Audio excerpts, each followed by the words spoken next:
back. What's up, everybody?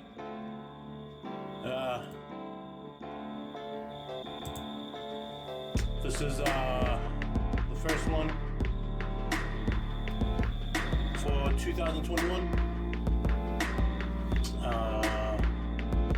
Welcome back to High School Top 200, and I am Herschel Ford. If you don't already know, if you're only just starting to follow because the boys now are starting to play football, or first NZ Rugby, or someone just introduced you, I am Herschel Ford, and I am the creator of and the whatever you want to call it, of High School Top 200. And welcome you all. I will do a call for you, but I'm not moldy. I'm Samoan, so we just tell you to come in and have a feed. Pretty much how it is in Samoan houses.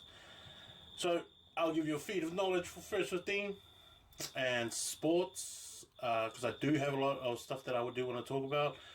I'm doing this at night. It's so freaking hot, even at night, and then I've got lights on me, which makes it worse. And if you haven't been under lights before, it's so freaking hot as well.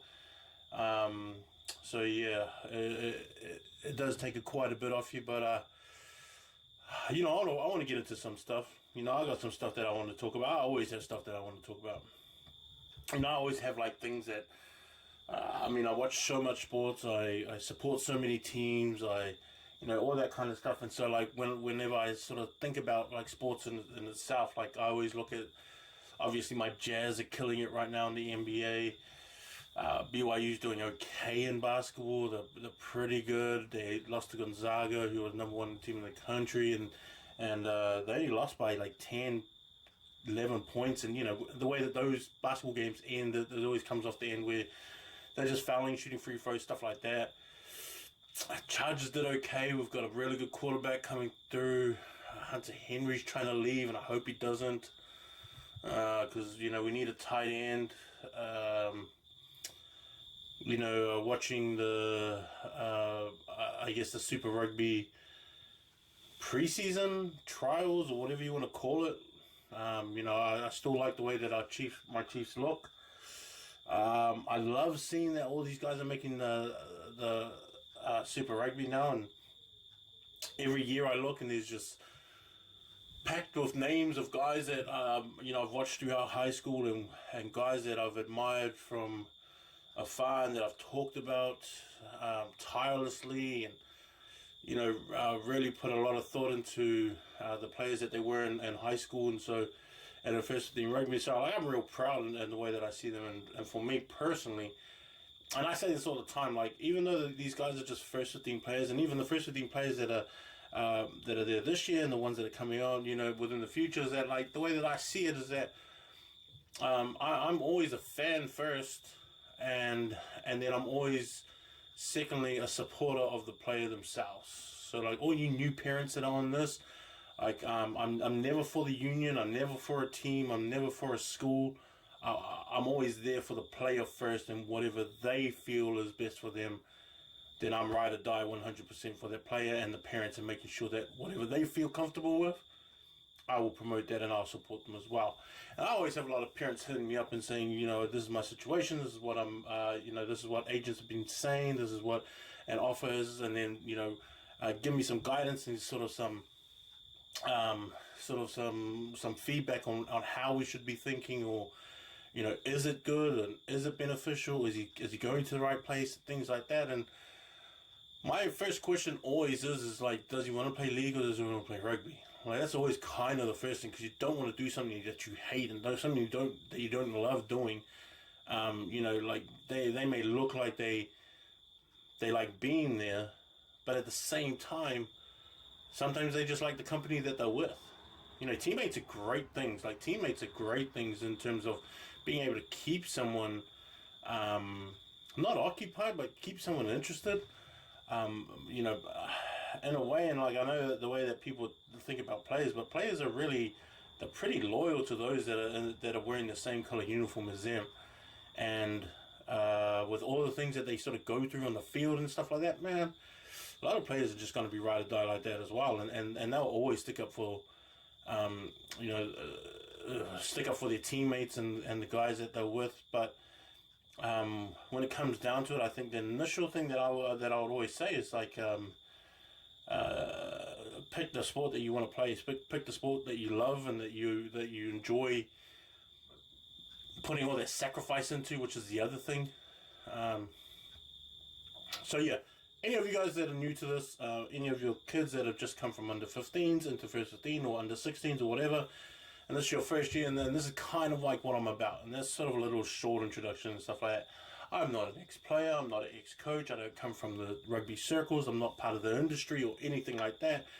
I'm just a guy that's enthusiastic about, first 15 rugby, kids and their goals, and then trying to help them out and get them opportunities wherever they want to go. So that's kind of what I do. Don't come and ask for my credentials, because honestly, I don't have any. That doesn't mean I'm not going to be good at what I do, because I'm 100% the best one in New Zealand when it comes to first 15 rugby. Just have a look at what I've done. Go onto my website, have a look, hstop200.com, have a look at the stuff that I talk about. Have a look at how many guys that I've seen over the years and that have made it through to Super Rugby and into the NRL and to, All Blacks and that kind of stuff, and Kiwis. It's just what I do. I just love it. You don't have to be a player, to have credentials. You don't have to be a coach to have credentials or anything like that. It's just like the hard work that you put into it. I never seen Bill Belichick make a tackle. I've never seen Popovich get out there and make a tackle or anything like that. So, why is it just you have to be a player? You have to have all that kind of background. I don't remember Graham Henry scoring tries or anything like that. So to me, it's just the hard work that you put into it. Whatever you love out of it, put all the hard work into it, and then see what comes back.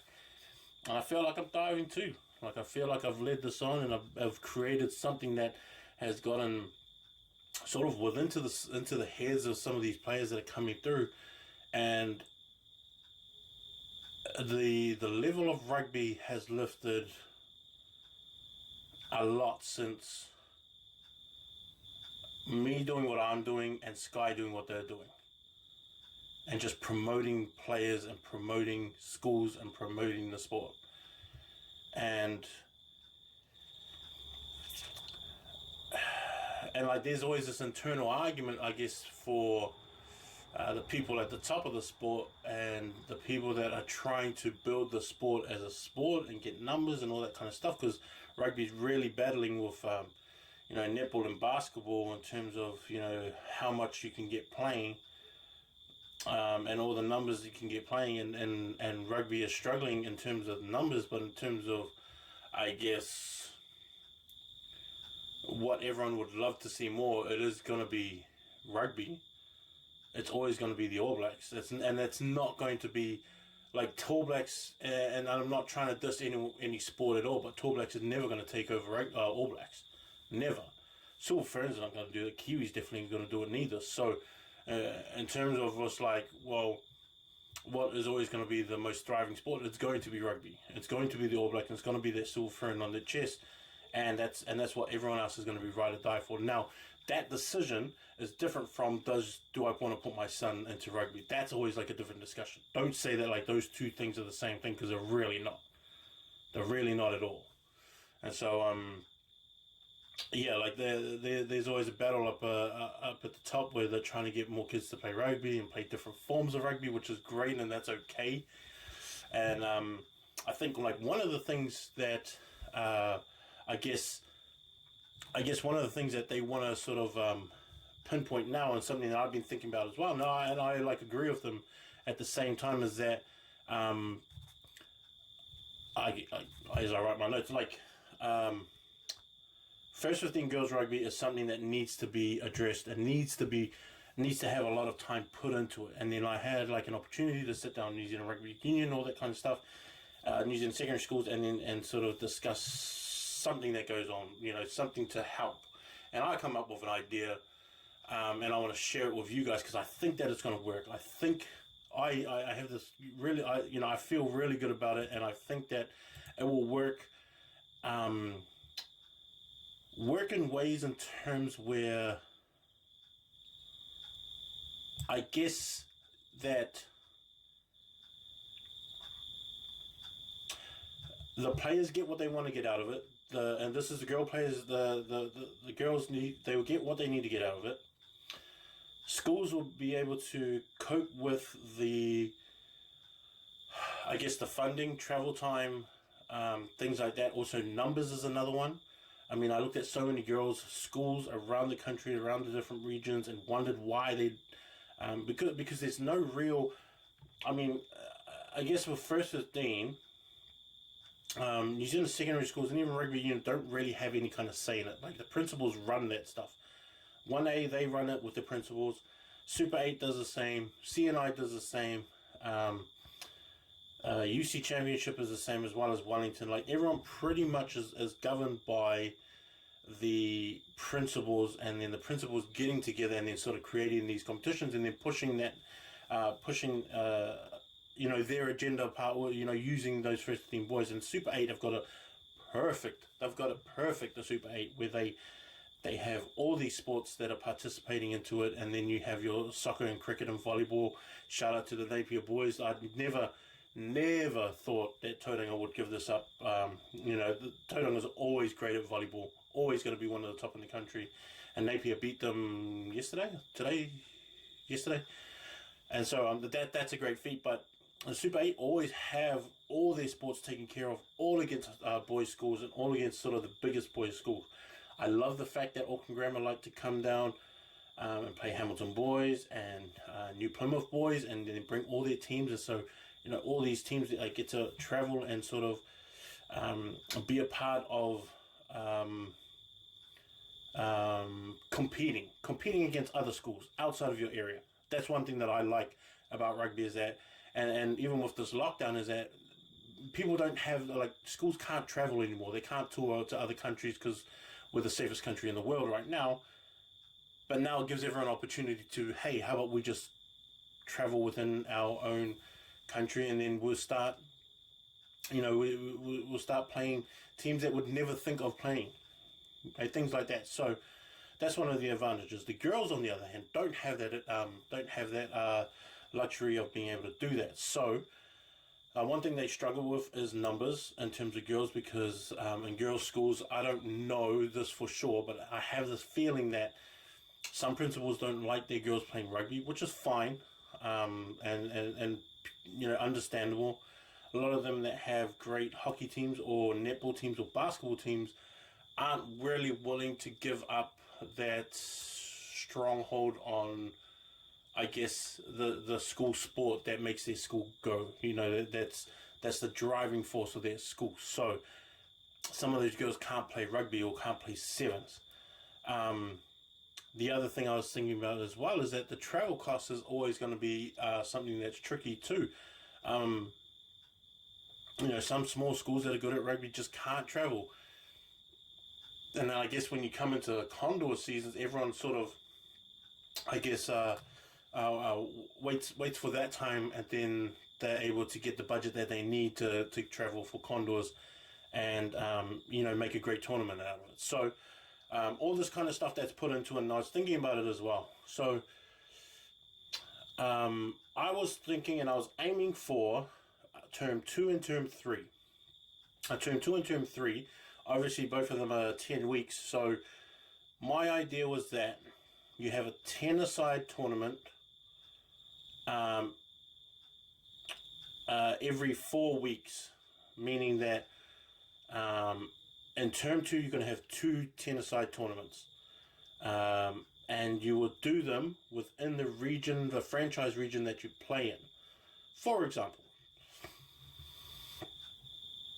you will have in the Blues region 10 teams of 10 picked in that region just to play on a tournament day on the 4th week of term 2, and then you'll play your second tournament on the 8th week,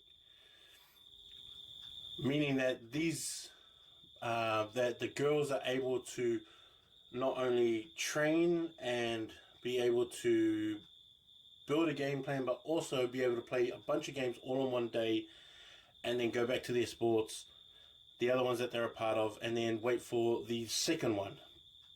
But at every tournament as well, you're going to get 10 teams, first in, first served, to sign up to have 10 teams sign up to that one tournament in the Blues region, Chiefs region, Hurricanes region, Crusaders and Highlanders. So on that same Saturday, you have all these girls' games going on, all in these different areas. What that does is that's one trip. Like, let's say for someone like Kerry, who always have a really good girls team, or someone like, I don't know, like Whangarei, or, whoever, someone like that, or having Gisborne girls travel down to Wellington or wherever they hold it, is that they only have to pay for that one, for 2 trips within that term to go and play one tournament for that day. Instead of playing weekly every single week, and then trying to find money and find funding to go to travel every single week. Also, a lot of these teams aren't going to have a lot of players to select from that are going to be of quality, I guess, because you do want a quality tournament if you're only going to hold 2 a term. 4 over, obviously, 2 terms, you're going to have 4 different tournaments. Doing that also is that because if you have 10 players on a team, that's obviously close to 7s. 10 is sort of the middle for 15s and 7s as well in a way. And so you'll be able to identify good talent like props and locks and, obviously, your good open sides and blind sides and number 8s, and then being able to play closer to their position instead of playing 7s where you're not even too sure. Like you have some big girls that maybe not be fast or fit over 7 minutes, but if you would extend it out to 10, shorten the field a little bit by having more numbers on there, then they'll have like a bit more dynamic, and then that's when out of that sort of thing, that kind of structure, you can have talent ID go in there and then start picking out the players that you guys want from that first tournament. Then when the second tournament comes around on the 8th week, do the same thing. Either mix up the teams of, I guess if you make it first in, first serve, then you'll be able to get different teams or, things like that. And then do it again and then sort of pick tournament teams out of each tournament that's going all on one day. So every regional is going to have their own tournaments, two a term for term 2 and term 3. You'll be able to do talent ID. You'll be able to do... the scouts will be able to get out there and then discover more girls at one time. And then also if one team was to play all those tournaments, then you'll be able to keep a track of all those girls over that period of time, and then you can be able to wait for them through when they come into Condor's 7s.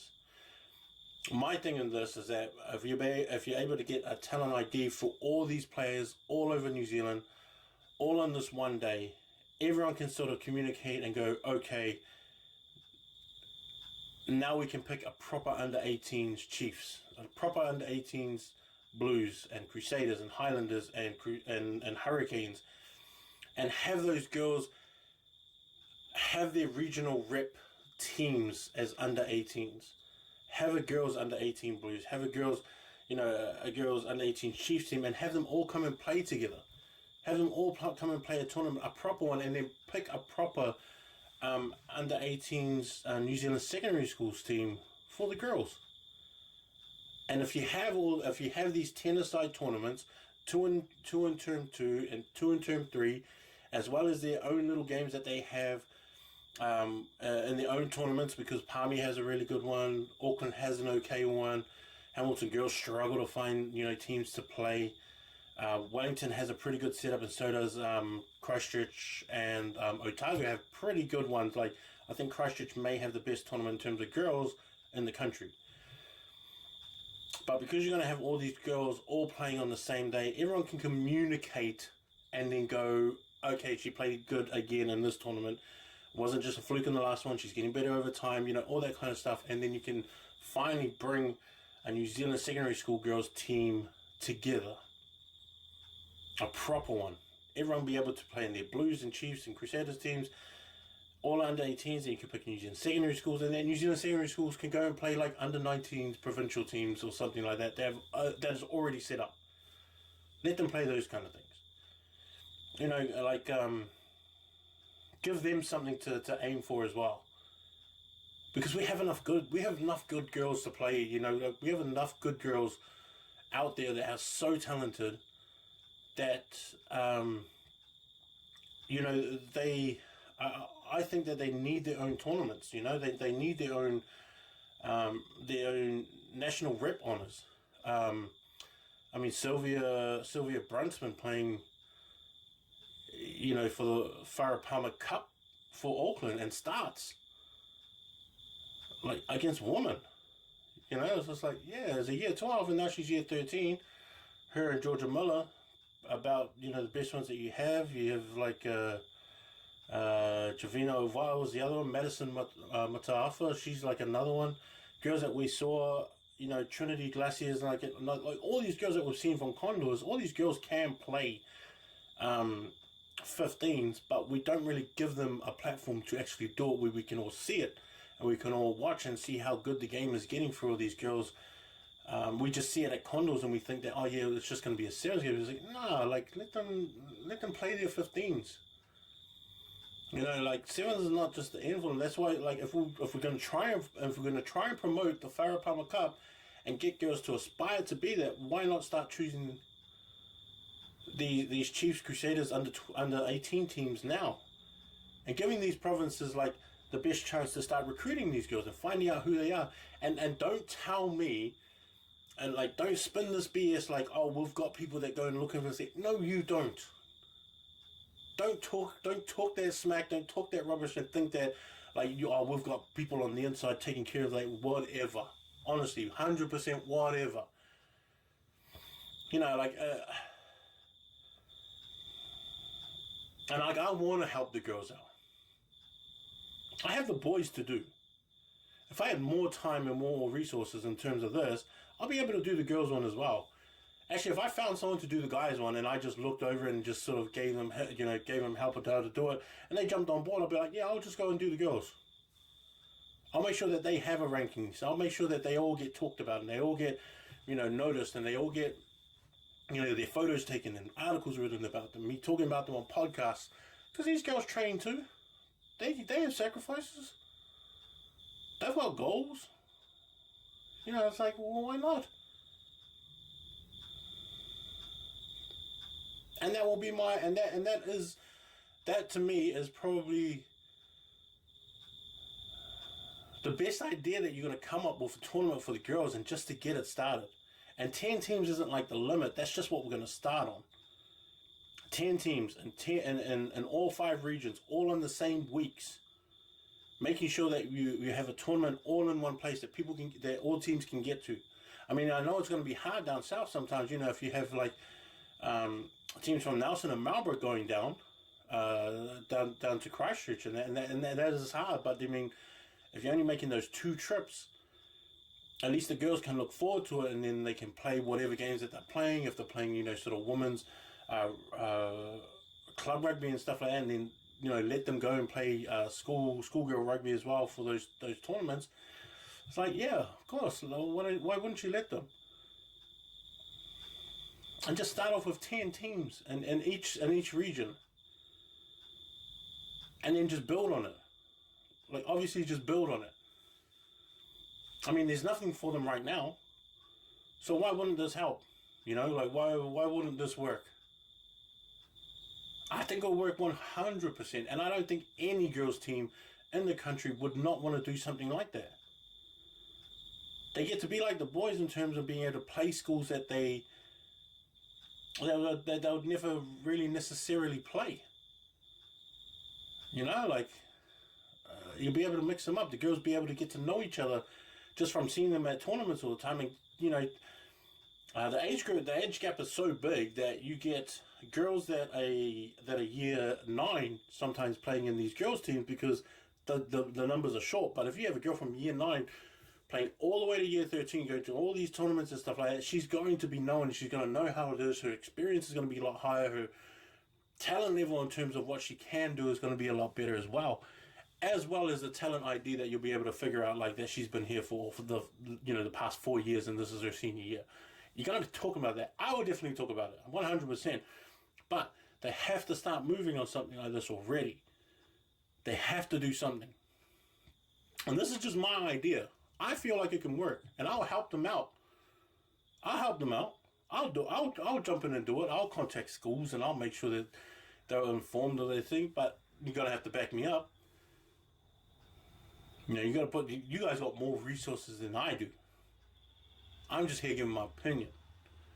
I'm just out here watching games and watching players, and just seeing sort of a structure from a different side of things. That's what I'm doing. You can't just have one thing just governing it the whole time, and you just mess up if that's the case. And so that's my idea for girls rugby, and I hope they hear it, and I hope that whoever you want it to be, is that they hit me back up, and then they say, well, let's get going, because this will work.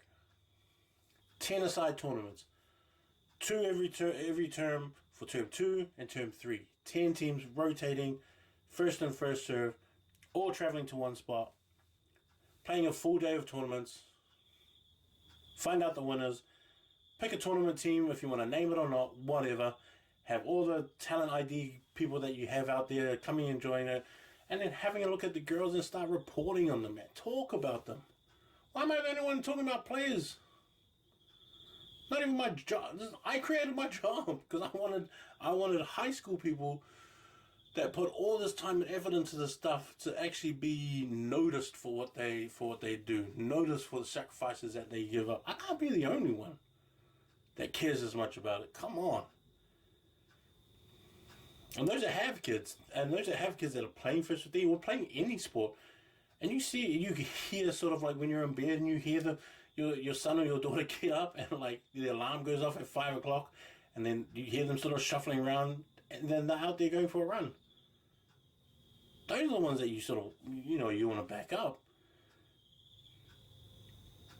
So I don't know why no one else does it, but I would be keen. And this is not even just for rugby. Like I would help out any sport. I love basketball too.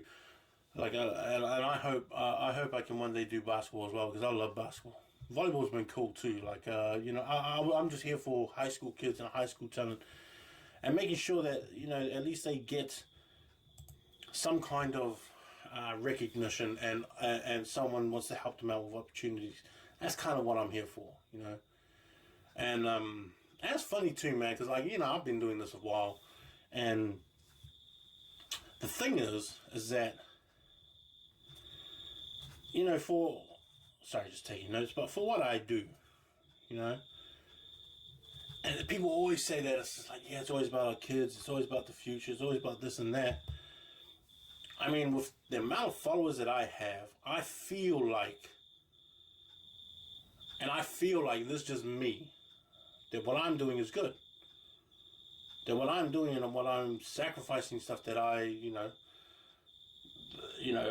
sacrifice stuff like, having my daughters around, my sleep, and being able to hang out with them sometimes, or sometimes I just want to ride, or just do podcasts, or I take phone calls from clubs, agents, coaches, and all this kind of stuff. And there's those little things that I sacrifice, but you would think that a lot of companies would want to jump on and say, how can we help out?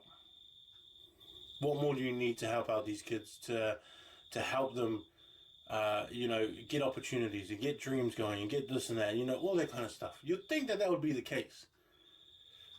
Because that's kind of what they pitch out there all the time, right? They always have slogans like, it's about the kids first, about the family, it's about the future. It's like, whatever. That's how I know. That's how I know that most of these guys are all BS and all that kind of stuff. Because I'm doing this for the number one sport in New Zealand, which is rugby, for the number one team in New Zealand, which is the All Blacks, and for the number one team that we all talk about all the time. And you would think that they would want to help as much kids as possible in the sport that we love as a country. Majority. But they don't. They don't. And that's, and I knew, and I kind of, I try to put it off like, a few years back, and I was thinking, maybe it's just different. Maybe I'm not thinking about this right. But, now that I've been into this for so long, New Zealand really doesn't care about kids. companies don't really care about kids. And I've hit up some companies that I've seen them advocate for kids and their growing future and their sports and all that kind of stuff. And we give money to this and blah, blah, blah. And then when I asked them, I was like, look, well, this is what I want to do. I want to put on a camp. I want to try and pay. I'll get current players that have been on top 200. I'll try and get coaches around, and we'll do a big camp for people to come in. Would you be keen to jump on? I was like, oh, I don't know. The money's like there, this and this and this. Like, what about next year? We'll aim for next year. Oh, I don't know. I was like, man, you guys are awesome. You guys are some BS fellas, man. And so, like, for me personally, I don't know how, like, because I do have some things that I want to do. Obviously I want to do more sports, which is the ultimate goal for me in terms of top 200. I do want to do more sports. Funding's also going to be a part of that. But I'm getting sick of just going to people. I'm sick of going to companies and these are the companies that hold products for kids and that, all that kind of stuff. So like, I don't know where to go from there with those, but they're definitely not going to be the companies I'm going back to anymore. Because companies and sports and kids, it's just like, man, it's got nothing to do with it, man. With the amount of traffic that I get from my website, which is getting fixed, by the way. I'm so sorry to everybody that, like, just the login is playing up, and I wish I could do it myself, but I'm just not smart enough for that. I don't know how to code, I don't know how to do all that stuff, so I'm getting some people trying to fix it. But with the amount of traffic that comes through my website, and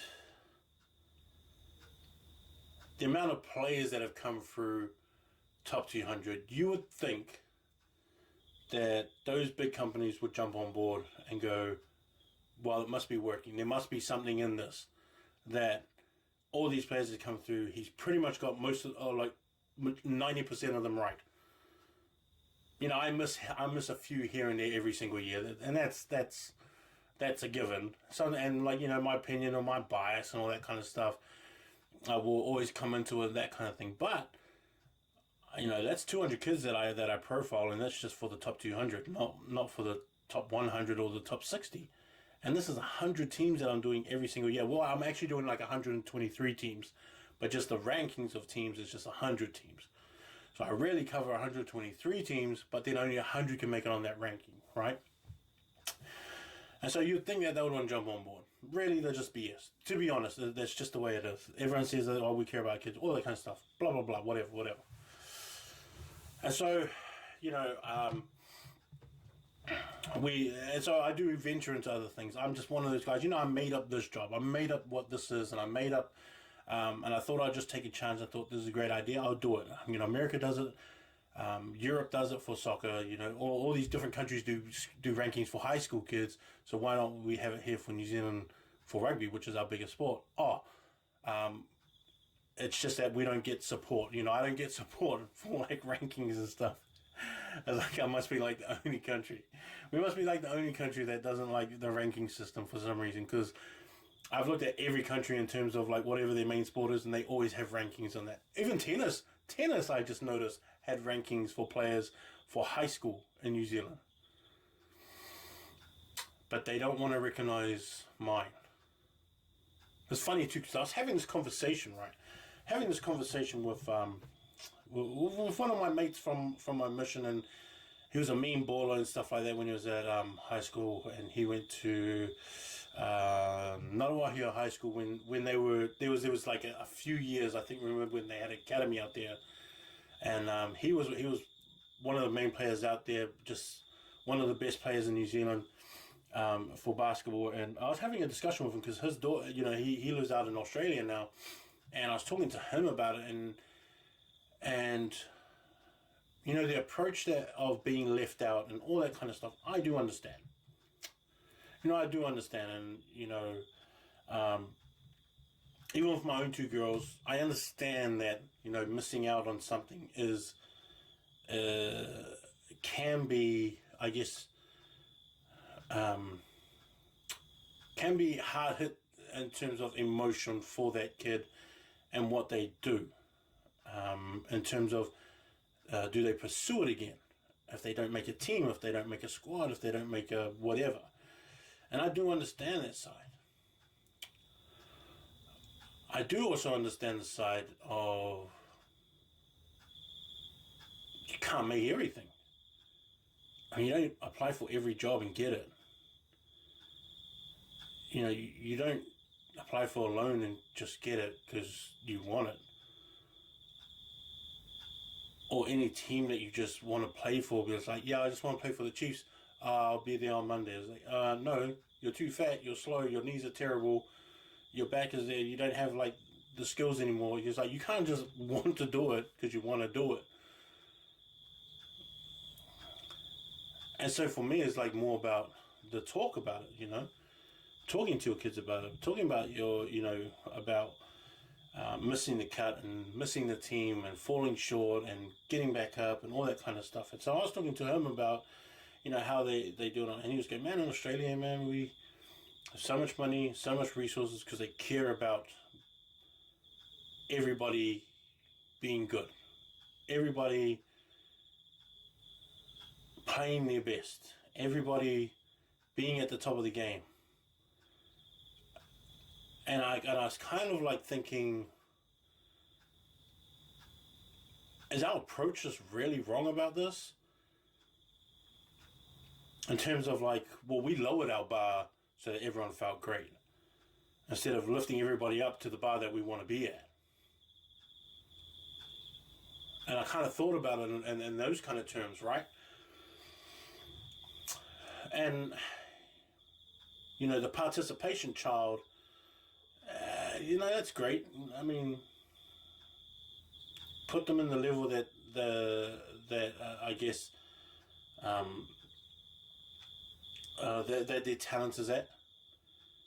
You know, put them in that team that they deserve to be in, and then be a parent and parent them. But I was wondering, is it's like, well, how many times have we, or how many times are we going to lower this level to the point where we're not competitive? Where even our top players are not competitive, or where when our top talents aren't going to be top talent anymore. Like, is there a point when it reaches that? Because the way that I look at Australia is, Australians are just, they want to be winners, and whatever sport they play to win. And even though they're a bunch of dicks sometimes in the way that they do things, you know, the arrogance to me, and I think this might just be a New Zealand thing, looking at Australia thing, but the arrogance to me is sort of their attitude of, no, we just want to be winners. And that's not just rugby. That's like everything that I see them play. Like, you see them go to Olympics and they're trying to get at the top of that, you know, and I think that might just be an attitude thing that we don't have. Or I'm not too sure if we don't have it, or if we're, and like, I guess that's the question. Like, do we have it, and that we push it out of ourselves or push it out of the kids and be like, well, if you can't make it, then we'll just lower it a bit. You know, like, to me, taking away Roland Mills was a terrible idea, and still think it is a terrible idea. Taking away, you know, under 14 reps is a terrible idea as well. It's not saying that you can't have, you know, big training, you know, skills things for everybody else, but if you didn't make the team, you didn't make the team. And I still don't see it that way. You know, I still don't see it that way. I still don't see it the way that, I guess, New Zealand secondary schools sees it. And that's the way they see it. They want it to be everybody included. And that's great. But is everybody included in your first 15? Because they kind of just ranked everybody within that school of who the best players are. And that's sort of my argument with stuff, right? Is that it's like, you don't believe in grading and you don't believe in ranking and all that kind of stuff. That's fine. But you were just ranked in your school how good you were, and you made the first 15. Then, within your area, you ranked them again, and then you got the under 16s for, let's say, Waikato. Then you ranked everybody again and said, here's the under 17s that will come to the Chiefs camp, and you just ranked everybody within that region again. Then you ranked everybody again in terms of Chiefs under 18s, and then you ranked them again in terms of picking out the New Zealand secondary schools as well as the New Zealand Barbarians. Now, to me, even though these are teams, you've still ranked everybody and said, you just weren't good enough to make this cut. So I don't see where the difference is. I don't see what the difference is with that. I mean, and they say, well, these guys, they achieved a team. They made a team. And I was saying, well, that's what Roller Mills is.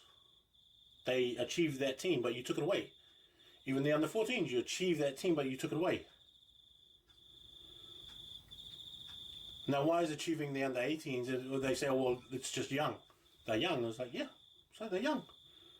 Explain to it. You're young. You can make it under the 16s. Keep pushing it hard from here. Make it under the 16s. I was like, you're still going to grow. Your talent doesn't stop here. Pushing yourself doesn't stop at under 14s or under 13s or under 11s.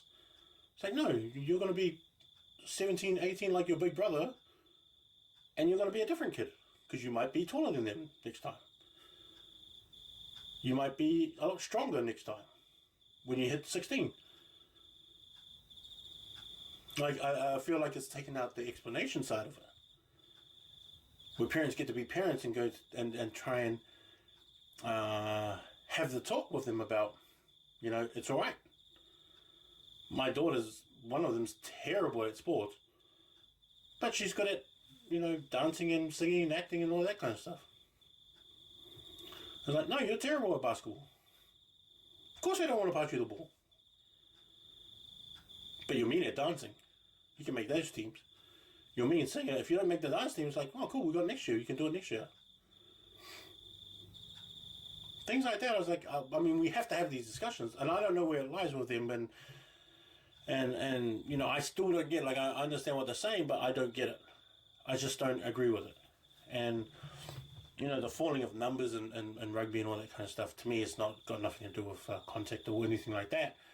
It's got to do with more that we have the internet and we have YouTube and we have TikTok and Instagram, and we'll be able to, and the world is a lot bigger than just North and South Island now. And so when your kid goes, well, I want to do esports, it's like, yeah. Because you're not getting up at 5 in the morning to go for a run and staying fit. It's like you're getting up at 5 in the morning and you're jumping on the console and being like, yeah, that's what I want to do. Now, that's not an option. Like, you know, you can argue whatever you want, but that wasn't an option even when I was at high school. Jeepers. It's only been an option within the past 4 or 5 years or so. And that's going to be different because then he's going to be out. I saw, like, Quidditch. I saw people playing Quidditch. And I only know that term because my daughter loves Harry Potter. I don't watch Harry Potter. But at some point, if that gets so big that you're like, well, we want a Quidditch team, it's like, okay. And if it takes some rugby boy that's really into Harry Potter and he's just like, no, I like Harry Potter more than I like the All Blacks. And you have your top second five running through all these guys playing Quidditch. It's like, you can't stop them. It's got nothing to do with letting down whatever you think it is. It's like, there's just more options now. I remember boxing used to be big. Like, if you, I guess if you asked your dads or your granddads or whatever, how big boxing was back in the days. Dang, there was heaps of guys. There were boxing clubs that were all over the country, and people used to do that. And then people figured out, it's like, I don't know about this getting punched in the head stuff. You know, I was like, well, I'll just play rugby or cricket. I'll just keep to those. It's like, you know, I'll save my CTE for later on. And so, like, things changed. It just changes. It's just the way that it is. Now, I don't ever think that rugby is going to change in New Zealand. You may get smaller numbers, but we're always going to be proud of this team. We're always going to be proud of the All Blacks. Always. And there's just something within us that we just love playing rugby. So I don't think it's going to fall out. And so it's different. And I think this year's going to be pretty cool too. You know, I was just like looking through some of, right now I'm going through team rosters. I'm going through guys that I know that are coming back this year, who have come back. You guys are still messaging me. You can still message me and telling me if you're coming back, and coming back because you're a young year 13. Like, we had a bunch of young year 13s last year. A lot of them could come back. A lot of them are not. Some of them are. And a lot of them are not, but some of them are, which I still think is a good idea if they want to come back. I have no problem with that. As long as you're under 18, like, I'm fine with it. But looking at the teams, it's gonna be tough, man. The CNI competition is not the competition that you want to be in this year. Those teams in Hamilton, St. Paul's Collegiate, St. Peter's, Cambridge, St. John's, along with Wesley College, I don't think you want to be a part of that North. They're lucky that North and South thing wasn't this year. Because even like last year, like Francis Douglas got blown out because they're such a young team. And like pretty much everybody from St. John's is coming back this year. They only lose like 3 starters. It's the same thing as well with St. Peter's as well. Is that they lose some big players. They lose some New Zealand rep players. But the whole forward pack comes back except for one. And the younger guys that are coming through are all going to step up, and I think it's going to be okay. I don't think that they're going to lose much. They had a good bench last year as well. They had some year 11s that played, and the year 10 that played, and all of them coming back, already knowing what's it going to be like, and it looks good. The forward pack for St. Paul's Collegiate is going to be massive, and they're all going to be experienced. Everybody is going to be experienced in that forward pack, and that backline is going to be controlled as well. Wesley College have a bunch of kids coming back too, which is going to be scary. Lindisfarne look okay, and it's actually the kids, the teams outside of Hamilton and this northern part are the ones that look like they're going to struggle a little bit. Lindisfarne was a little bit young last year, had a bunch of new players. Some of them came back. I think maybe half of them came back. St. John's, Hastings look okay as well. Fielding have to go through this rebuilding with how many seniors they had last year, and it's just kind of that natural thing that you go through. Whanganui Collegiate as well have a good majority of the team coming back, but losing their 2 main guys and Harry and Adam, they're going to have to do something about that as well. Rathkill have a bunch of young kids coming back, which is great, and I kind of like what I see from those fellas down there, and kind of interested in how they put things together. Wellington look like a pretty good competition too, maybe a little bit more balanced like it was last year. I'm still waiting for Wellington to come up a little bit more. Mana College and Upper Hutt High School should make it into that top, and should, because most of those players that all come back from last year, should make an impact. They need to focus on getting into that first division. Don't worry about what happens after that. Just worry about getting to that first division, win all your games, and make sure you get up there, and then you can compete. Altair might fall back. Losing some of their players that they had. But they've got to start making a push at trying to beat Rongotai and Wellington College as well. I still think Scott St. Peter's and Scott's Town and Silverstream are going to be the 3 top ones, and then those others might have to. I'm kind of looking at Kapiti College might. I've got to double check on that, but I think they might have a few coming back as well. Nelson College down in UC Championship is another team that I really. I don't know, man. Like they don't have. To me, they don't have superstars, but they have a lot of great role players and a solid team unit, and that's what I like about them, is that they're a team unit. No big superstar coming out of them, just a good unit as a team, and I think they're going to have another good year. Stack is going to look okay because of all the boys that they have coming back, and they got their New Zealand reps back as well.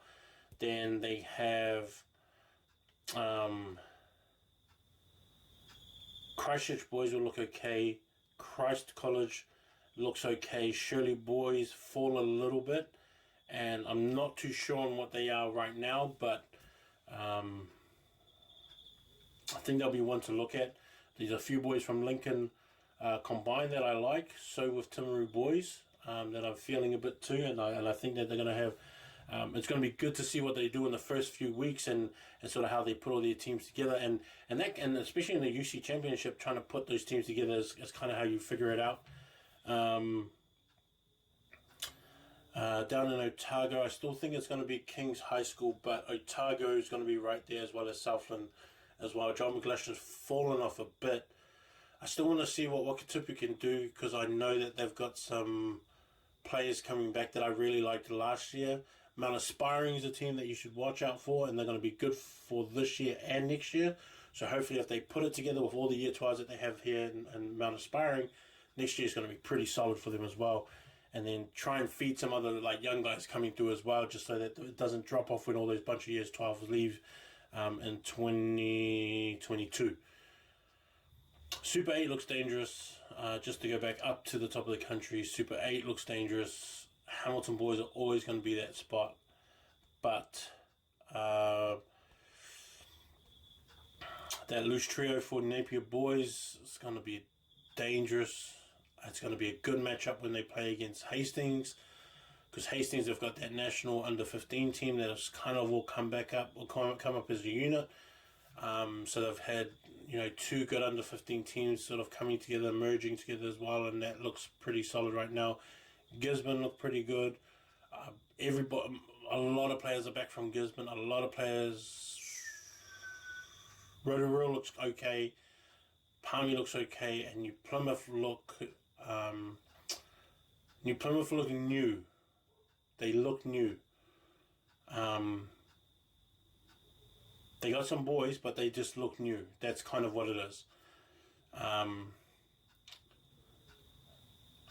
I'm planning to go to some of their pre-seasons, and I just want to see what they look like and see how they put it together. Tauranga boys have, like I said, I've written before, Tauranga boys have a new direction, new head of rugby, which is great. I've heard some things within and around the area for the past maybe 4 years, 5 years, and so the community feels like it's going to be good, and so I kind of trust what the community is, and now they've got a pretty good guy up there taking the lead in that, and then hopefully he gets the boys to stay within the region and go into Tauranga boys. So maybe you just won't see much boys going up to Kings and St. Kennigan's anymore, or coming over to Hamilton boys or something, or going to Rotorua. I don't know, they always seem to leave Tauranga, so hopefully a lot of those boys start to stay, and it's sort of I guess give it all back to the region. It's kind of what I'm getting at. So that's going to be pretty cool. The 1A competition is going to be a hard one. St. Kennigan's, I've talked about them and their backline. It's going to be something to watch for, but I am a little bit worried about that forward pack. I think Mags and Kings have more of a well-balanced team between both of them. With Mags, with a lot of those boys coming back again. Kelston have some boys coming back again, and they're going to have to. Kelston's going to have to play their way back into it in terms of matching what the under-15s could do, and making sure that team that comes from under-15s to first 15 sort of lift up above that level that they should be coming up into first 15 as well. But those are going to be some of the challenges as well. And Sacred Heart looking a bit new, having a new head coach. Actually, I better check that if they actually got a new head coach, or if the coach from last year is still there. Like I said, Westlake, Manurewa looks. Oh man, Manurewa High School. That forward pack that they have. I hope they play to their potential. I hope they do. I hope that they play every single game the way that that forward pack should play, because that is that's a forward pack that even